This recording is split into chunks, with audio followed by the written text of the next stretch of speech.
welcome to my first demonstration of isolated movements that can be worked on and the first stage on working on them. And let me just give a little bit of an overview. I've been working on this for a while, going from generally using athletics to try to enhance my fitness and shooting and stuff like that. It hadn't been successful for a long time. Even when I was in the military, I found that there was a little bit of a discrepancy in my ability to achieve things or improve my achievement of certain things like IMTs and certain specific movements and holds that couldn't be covered in athletic movements because you don't really see a gain. So what I found is replicating those specific movements and turning that into an athletic, not only an athletic movement in and of itself, and isolating that and prioritizing that, and also working on doing it repetitively to create an adaptation. Because as we know, even in athletic movements, with repetition, the muscles gain a sort of an adaptation. They get kind of a farmer strength, if you will, and endurance. From doing those repetitively. That's how people can plateau in their workouts, because they're building only certain muscles. So if they shake it up a little bit, they build more muscles, which can actually enhance their engagement and the size of their muscles and their overall strength. It is the same thing with isolating these movements. So I'm going to go over the basic movements that are going to be challenged and the technique to get a good build-up before we start adding on weight, because this does need to be progressive so we do not cause injury. We need to work on those stabilizers and making those movements habitual, so when we start adding on weight, we already have that stabilization, that habit of going into movements that are preventing our joints from being strained once we add movement. So first thing I'm going to cover is general aiming. Now this isn't really something that's going to hurt the joints necessarily, but it will stress certain parts like the back and stuff like that if you are not progressively building or creating a habit of constantly exposing yourself, especially with body armor. I saw a lot of people in the military who had back problems after having to carry certain loads for a certain amount of time because the weights were offset and they had to do movements that were not being covered athletically. So doing just general push-ups, pull-ups, crunches, and runs, slick or even with a little bit of weight did not actually help them. So with that said, I'm going to cover basic movements like that, and starting out with the isometrics of aiming. And this is also going to include leaning, and I'm going to discuss the different types that are being stressed while I am demonstrating them. So first off, let's go ahead and talk about pistol. Now, one thing I've kind of redundantly talked about is the Roman legionnaire method of having swords that were inherently 2 times the weight of the actual thing. Now, swords in general are pretty wieldy, but working with just those to build a strength is not, because you can only build to a certain amount, and we need progressive overload. And if it's too lightweight, like a pistol is, which may be 2.5 pounds at the most, you're not going to be able to build the stabilizers and the extra stabilizers that can help you move less and control the firearm less. So just working on the arms is what this is going to do, performing isometrics that I've shown in the past, holding it out like this for a pistol. Now this isn't going to work on your ability to grip the pistol really hard. You're going to have to perform different exercises for that, and there is a variety, but you can generally do that by isometric exercises as well with grip trainers. But holding this out here for about 30 seconds to a minute with something that's like 5 times heavier than a pistol, something that's actually going to stress and overload your muscles in an isometric fashion, will help you gain the ability to hold your pistol out there for longer. Because I do not believe, after doing this, it completely negates that claim that your first sight picture that you immediately get is the best one you are going to get. That is not true. You have to build on it. So you cannot technique your way to success, and this is something that's been told to women. It's all about technique. BS. So acquiring a good shooting stance for standing and even kneeling, the different positions can actually affect the stress on your shoulders. So practicing those, like leaning in this way, is actually good because you're stressing out the abs, and the shoulders are a little bit offset because this one's working a little bit harder in a different way. You're using pecs as well to keep it in because the pec pushes this way, and also this one is being stressed because it's pulling this way, and you're still pushing and pulling in a way that is creating an isometric tension, but you're also working on the abs because you have weight to offset and the back a little bit. So when you're in this position, which is preferred for actually pieing around corners instead of this trying to create a lever, you're putting all the weight on this side, which isn't really all that good because you're putting more weight on the hip. Here you're transferring that to muscle group that is designed for isometric holds, because this is what keeps us upright for the most part. So with that said, this is isometric. Get a good fighting stance and then push out and hold, and then get a good lean for pieing around corners, isolate and hold. 30 seconds to a minute.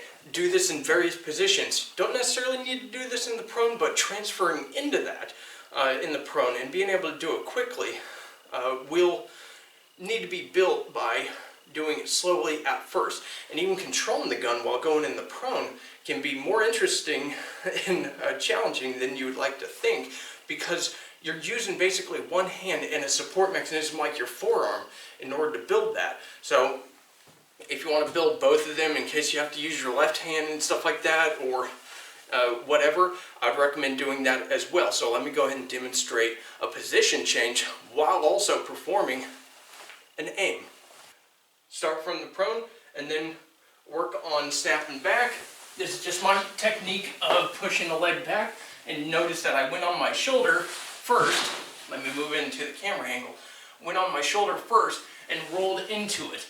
This is not something you can practice really with burpees. It can do a general idea of building up that habit, but you have so much support, you're not offsetting it already to stabilize for the roll and getting out there. This isn't something that really burpees cover all the way. That's a good athletic exercise that can somewhat transition, but not all the way to actually make this easier, especially when going up.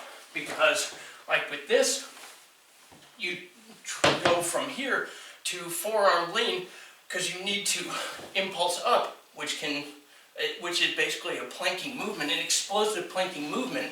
And from here, you establish a kneeling as early as possible, and a good kneeling, which, as you see here, it's a little bit out to the side to give me a nice stable platform. But this is where it gets challenging, because in normal lunge, you can build it very well, but it does sacrifice your joint a little bit, and you're working on your joints as well as your muscles. So working from here and impulsing up and with that explosive force is something that you do need to work on. And you can do that separately, but I recommend having a weight so you have an understanding and you build the specific muscles in your back and in your sides that are going to need to compensate for that and still balance you as you're going up. And this is going to get more challenging with putting on weight. So let's go ahead and move on to the next set. The next thing I want to talk about is shifting your position in the prone, because as you know, if you are taking fire and all you have is concealment, you're probably going to want to change your position up, because if they're suppressing an area, you probably want to be able to shift your position and quickly, especially if it's concealment only and you go down from during IMT or something else. This stuff directly translates into IMT and stuff like that. So one of the challenging things to do when you have weight on is actually shifting your position, because for an athletic movement, a lot of people like to just do planks like this, right? That's good for isolation in this position, like if you're actually trying to creep forward or creep back, that's fine. However, you are actually still stressing your abs with repetition and stuff like that. So I would recommend practicing explosive movement with weight, and also like mountain climbers as you're doing that, but actually incorporate movement as well. So your shoulders are going to get a workout, your abs are going to get a workout and stuff like that. So leg lifts and stuff like that, it's not really going to help you all that much. The specific movements and stabilization with that weight being directly on those muscles and joints is going to present a bigger challenge. So when you're shifting left to right, you're going to have to take your arm off of the rifle. And much like going up from a prone to a kneeling, or kneeling into the prone, you're going to need to use this hand and balance your weapon. Bullpups are very easy for this. So you can have it out or have it in. And it could be more challenging if you have body armor, but anyways, a left to right shift is an explosive movement, basically moving your hips first, the most weight, and then moving your arms. And doing this several times, where you're basically moving the weight and then moving your limbs. So, and doing that. And also moving forward and moving back. So you can also do this diagonally, but figure out a method that works for you and work on it. It can be pretty challenging snapping into that. That's explosive movement for your abs. So in combat, you're going to have to perform explosive movements with your abs and isometrics. Like even if you're leaning, even doing a lean like this, and then, or like this, even if you like doing like this, but if you're doing like this, you're going to have to perform an explosive movement to control yourself and be able to get back out of exposure. So that's that. Let's go ahead and move on to the next one. The next set is going to be talking about the rifle, because this is a little bit different. You need to establish a way of moving and aiming that is going to help you. And talking about aiming, you're snapping into an aim relatively quickly and establishing a movement that facilitates that ability. So, like with a rifle, fighting stance, and then moving down into a prone, you're going to do much of the same as a pistol, but you have a little bit more leeway to use your forearm instead of having to roll on your shoulder, which is not a very good thing when you have a rifle, because it can actually counterbalance if you're trying to do that to compensate for not smacking your optics against the ground or your weapon and stuff like that, even your hand. So you have to work more on manipulating that weapon with your wrist upwards, and then going down into, well, you can go down into a kneeling and establish your aiming position pretty quickly. And notice it was mostly on the forearm, almost directly on the forearm, if not a little bit more of a lean to my left side. And it was transitioning down into a kneeling and sliding over. Now when going up, very much the same as a pistol. But again, you're lifting your rifle up and supporting it on your forearm. That is the best way to do it. Or, like, I use my magazine here because this is a bullpup. If you're running an AR, you're probably going to have to pull it in a little bit more so you can actually control the muzzle a little bit, or put it under your breast. So, working on that, going from aiming to a kneeling or standing, tuck, establish control with your hand on the ground, and then impulsing up, and then going up into a kneeling, you know, as we talked about in the last one, and then into a standing. So this can be very challenging. So now let's go ahead and talk about more specific stuff as far as, you know, establishing a lean from a position change. So if you are actually rolling out from like a prone and going into a kneeling, you need to be able to establish that very quickly, and this can require some explosive movement and control. So there may be different techniques to this, but you need to establish that and be able to work on it reliably with weight on. That can be a very big challenge. So I'm going to demonstrate here. So got a good fighting stance, and actually I'll move off camera to show that movement as well. So you're moving, and then you establish basically your platform here, and then once you establish this, you stabilize yourself and then snap into something that allows you to lean out and still use your abs to pull yourself in.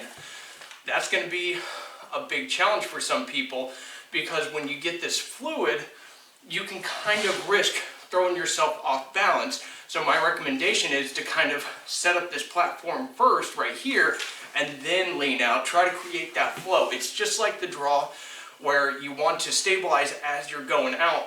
You don't want to start from here and bowl it out. So you want to do it in the proper steps. So basically, again, practicing going from moving, you're basically going into it, establishing, and then leaning out once you have established that good kneeling stance for leaning. So you would work the same for prone and stuff like that, and even standing. So that's basically going right into a lean, and this goes into momentum control and being able to stop yourself. So basically, the next thing is really just these specific movements needed to get out of a kneeling and, you know, into a kneeling that actually facilitates basically saving your joints and stuff. And I already discussed that with a pistol, is getting down into a kneeling, and it works the same with the rifle, working from a combat stance, basically bending the knees and stuff, being able to be mobile, and then you can decide front leg forward or, you know, front leg back, and, you know, then from there you need to practice with rifle and pistol of exploding up and then being able to move. So these are important things to work on when you're conducting, you know, when you're conducting your exercises. You need to work on these specifically because it's very hard to practice this athletically, like with the traditional athletic movements. So that's my recommendation on building a good foundation for when you start adding on weight. Make these movements habitual and make it to where it's automatic. Make sure that it's not stressing out the joint. Don't be going out to here first and controlling it and then going out, because I can still work on your knees a bit, or going in first and then struggling up. So make sure both knees are capable of getting into this position and then exploding out. That was a big challenge for me because I'm used to just establishing this. So yeah, that's my recommendation for the basic movements. Let me know what you think in the comments below, and you guys have a good one.